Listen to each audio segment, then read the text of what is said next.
bring in Senator Ted Cruz. You just heard that father. I mean, he is livid. The country's livid. Yeah. What are we going to do here? Biden is just out to lunch. Well, look, there's a pattern we're seeing all across the country now. We're seeing violent crimes, horrific crimes that are committed by illegal aliens that Joe Biden released. And whether it is Laken Riley or whether it is Jeremy Caceres. Jeremy Caceres is a 2-year-old boy who was murdered in Prince George's County, just outside Washington, D.C., again, by another illegal alien that Biden released. Or we've seen in recent days a 14-year-old girl in Boston raped by an illegal alien Biden released. We saw a child under 14 raped by an illegal alien in Louisiana that Biden released. And there is a pattern on this. And what's infuriating, Jesse, is that we had opportunity after opportunity to stop this. If you look at the murderer who killed Laken Riley, he was apprehended. He was apprehended in El Paso. We had him. Here's what should have happened. They should have put him on a plane and flown him back to Venezuela. But that didn't happen. Joe Biden released him.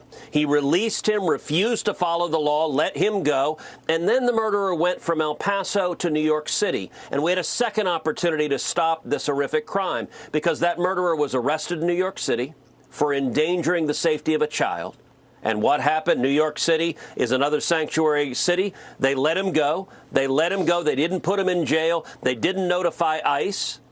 And if New York City had locked him up and put him in jail, Laken Riley would be alive. If Joe Biden had not let this murderer go, Laken Riley would be alive. And this pattern over and over and over again, when you release violent criminals into our community, Americans are going to be killed, and Joe Biden and every Democrat in Congress bear responsibility for these deaths and these horrific assaults on children. You have to say it clearly like you just did. Joe Biden is complicit. These politicians are accessories to murder. Joe Biden is an accessory to murder. Women and children are being killed and raped because of his policies. That's all you have to say. Why is the media hiding this?